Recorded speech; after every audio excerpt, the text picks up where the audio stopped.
Hi everyone, welcome back to the channel and welcome back to this video. So I'll start the video at the end. I have now spent some time with the Mac and reviewed it.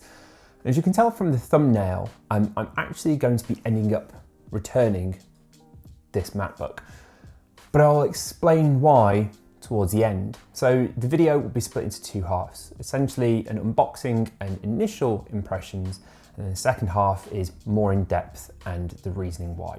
So enjoy the video, I'll see you in the next half.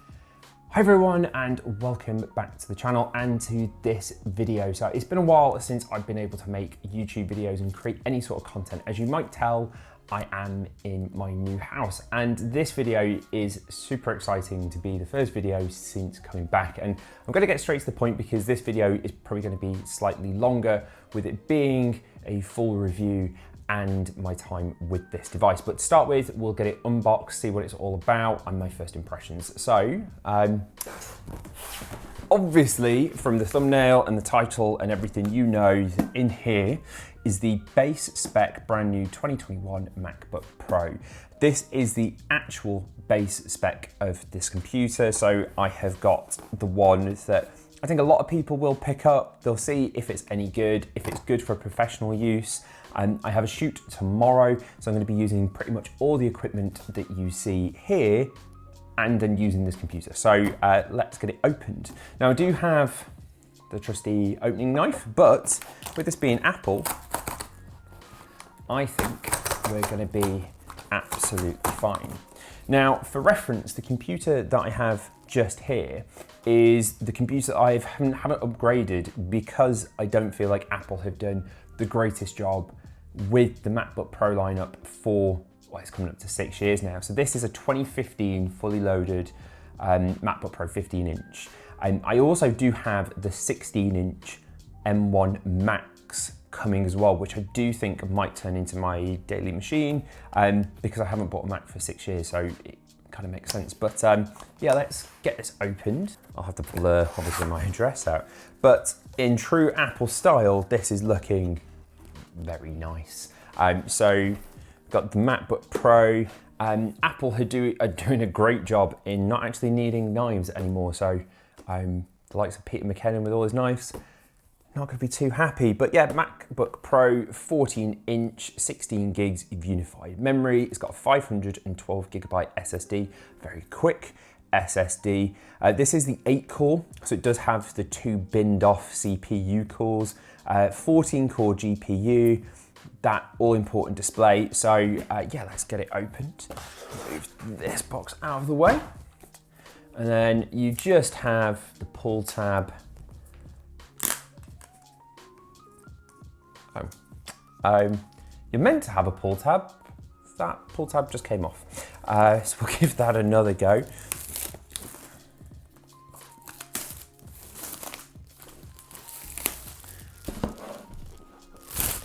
Wrapping, and oh, I do love Apple unboxings. They're just so smooth.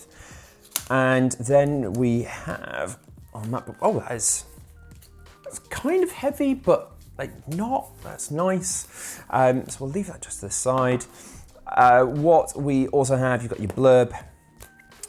Nobody ever reads that. You do have actually something to note for these. You can note that they are proper MacBook Pros for pro users, because I do believe hidden away, yes, here you go, you get these, which are the black Apple stickers this year. So you get the black Apple stickers. That denotes apparently that you are a pro user, whereas the silver ones, you are just a consumer. So we don't really need any of that. In here, you've got your tiny little brick. So this is the base brick and power brick. I do think it's a bit cheeky that Apple are getting you to spend $20, £20 to get the upgraded 90-watt power adapter, I believe it is, but hey. And then we have our braided MagSafe charger with USB and MagSafe on that side. Now, I'll be honest, I'm probably, just with the setup that I have, and you can see kind of some of it behind, just gonna use the MacBook via USB-C, just because I'm gonna have it plugged in to my monitor. That'll draw enough power. So I actually probably won't need any of this for the majority of the time.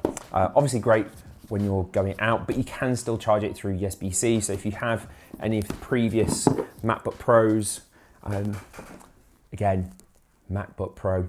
So here we have the main event, which is what everybody has probably watched 26,000 unboxings of already. Oh, the embossed MacBook Pro logo. So that's probably some environmentally friendly casing that Apple have done there. Oh, yes, it's chunky. It's definitely chunky. Like, that is a sizable bit of kit. It feels, I don't know, like it doesn't feel like the slab of aluminium that they've had before. I think because they're so thin and compact, feel really premium, like they feel really well made. This does, but it feels a bit more hollow. I don't know, I definitely recommend to go and have a play around and see them before buying them. But you've got your MagSafe, your USB-Cs, your headphone jack for higher impedance headphones, which I also have coming, HDMI 2.0, and our SD card slot, which is going to be all important because every single one of my cameras runs on SD cards. And this beautiful embossed MacBook Pro piece. So, this is the moment we've all waited for.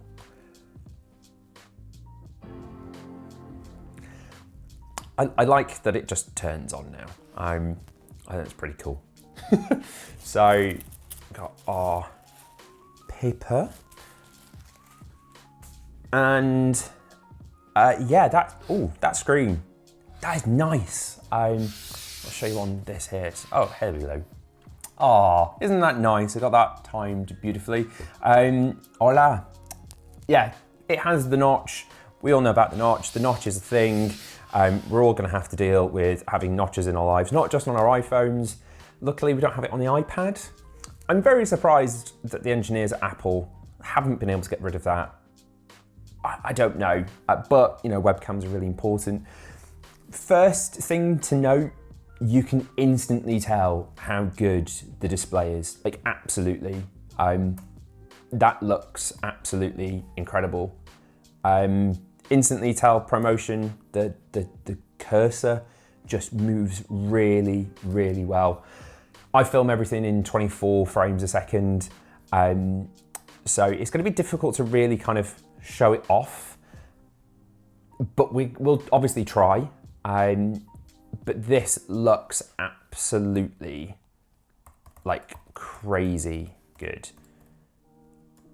Like you can instantly tell the upgrade compared to my 15-inch MacBook Pro. I also use a 13-inch MacBook Pro for work. I can instantly tell that this is a sharper, clearer image. This is gorgeous.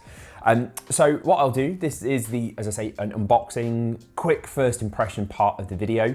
I'm going to be taking this through its paces and also then comparing it to a 16-inch MacBook Pro M1 Max. So if you are interested in seeing the difference between a base, the Max, the 16-inch, the 14-inch, and for future videos, I've been doing my new setup. I've got a new sound system. So if you're interested in tech, definitely hit that subscribe button. It'd be much appreciated coming back to doing YouTube videos. And I guess with that, we'll see you in the next part. Okay, so the 14-inch MacBook Pro, the base model, overall, I've been super impressed by this machine, which might seem contradictory to what I said at the beginning in that I'd be returning the machine.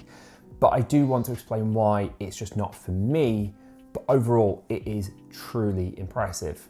The screen is the best I've ever used. The speakers are just unbelievable, and overall as a package for creators, well, it just allows you to create.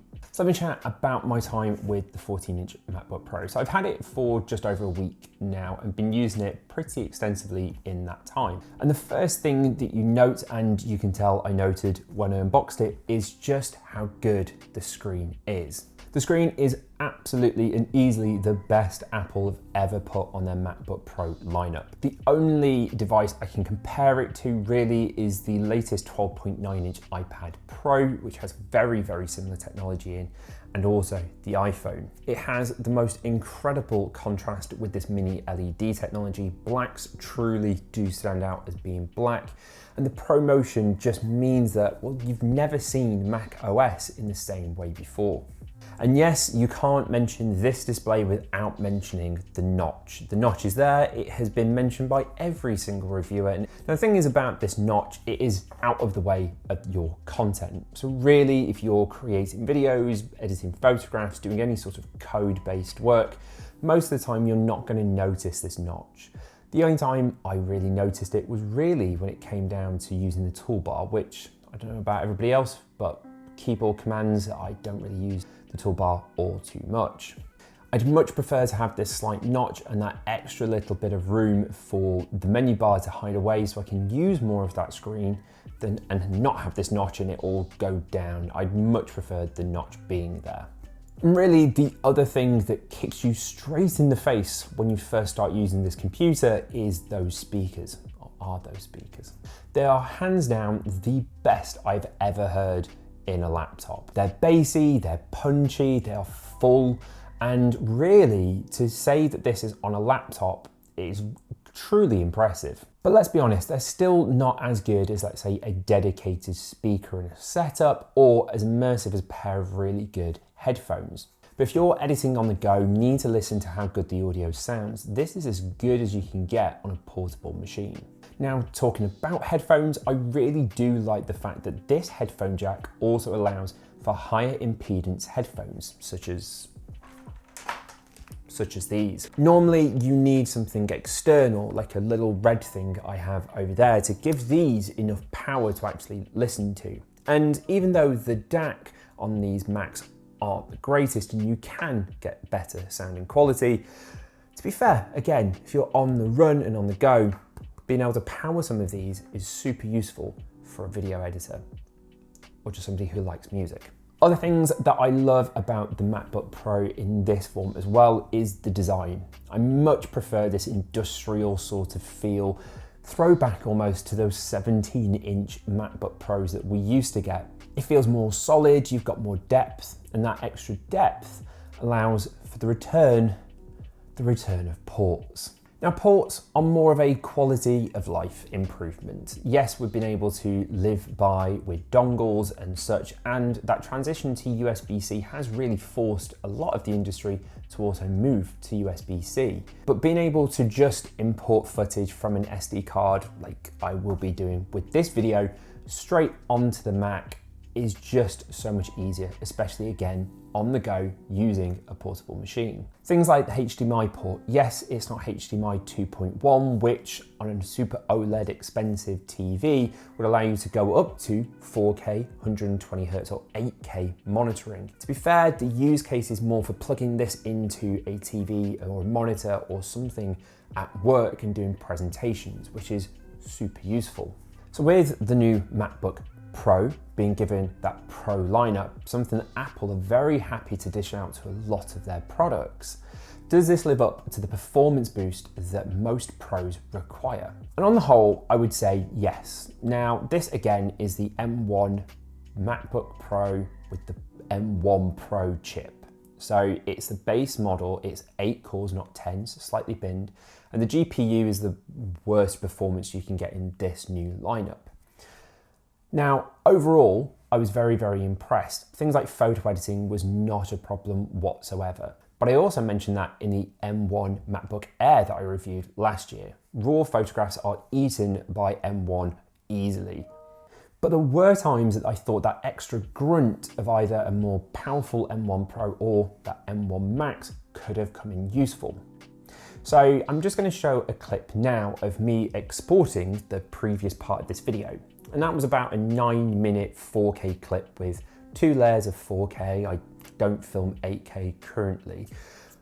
And I wasn't like blown away by how quick that exported. Now, I use Final Cut Pro, so it's the most optimized piece of software that Apple sell and use on these computers, and it still took pretty much real time. Now, for me, that was good, but it didn't blow me away with how quick that was. The things that did blow me away were just its ability to render and just playback. So as I say, 4K, not 8K, but the actual run speed and scrubbing through the footage was truly incredible, and there was no lag whatsoever. It was also really nice to be able to use the better quality option on this and not the better performance, which I've had to do for quite a while on my previous MacBook. So while it was very, very impressive and good, and this was all done on battery life, I can tell that there is more to come with the M1 Max chip. And if you want to see more of that, remember to hit the subscribe button below. So with all of these pro features, the great performance, incredible display and powerful speakers, the one thing that Apple are very much known for is their truly industry-leading battery life. Now, I did test the M1 MacBook Air last year, and honestly, it was the best battery life I've ever seen on a mobile device. It was unbelievable how much that battery just didn't drain. These MacBook Pros, though, definitely are more notable when it comes to battery life. It's just nowhere near as good. Not having as many efficiency cores definitely means that there is a drain on the battery here. So even when you're not doing something as intensive as video editing, photo editing, raw, coding, or doing any sort of kind of professional work, and you're just using the computer, you can definitely tell that the battery life drains, whereas on the M1 side, it just didn't drain. So whereas you could comfortably go out for an entire day with an M1 Air or an M1 Pro, I would definitely still say that you probably need to take a power bank with this, which isn't disappointing to say what you're getting for it in return with the performance, but it definitely is something to note. But really, the reason that I am actually returning this specific model, and it is really unfortunate, I absolutely love the package, the size, the portability of it, and the performance that comes along with it. But ultimately, as a video first creator, I just need that little bit of extra space that something like the 16-inch is going to be able to offer me. I've practically been using a 15-inch MacBook Pro for 10 years now, and I've got so used to the extra real estate that that gives you while using it out on the run. The problem as well is these displays are the best I've ever used, which means that I want to use the display more, which means I need the extra space. If I was just going to be plugging this in and keeping it docked up against my ultra-wide monitor, I would absolutely go for the 14-inch. The power is pretty much exactly the same, and I'm not going to be using the battery life all that much. But I want to use this incredible 120 Hz and I want to use it more for video. So I just have to suck it up and get the bigger machine. So if you are a video first creator, I definitely think this is something to take into mind. And if you can go into an Apple store, they tend to have both of them and Final Cut projects on there. So I definitely recommend to go into store just to see what you would want to use. From a portability and power perspective, the 14-inch MacBook Pro is truly, truly phenomenal. What Apple have been able to achieve since moving to M1 and moving away from Intel, especially on this laptop side, is fantastic. For most creators, this hits the bill, and I highly recommend it for anybody out there who's looking for a more powerful, small laptop. But for me, I'm just waiting for my 16-inch to arrive. So I'll see you on the next video, which will probably be about the 16-inch MacBook Pro. I always forget to say, if you did enjoy the video and the rest of the channel, remember to hit that subscribe button. I have been absent from YouTube for a little while, so if you do drop a subscribe, I definitely guarantee that I'll be bringing more content out in the future. We'll see you soon. Bye for now. Okay, that was cool. Let's pack up.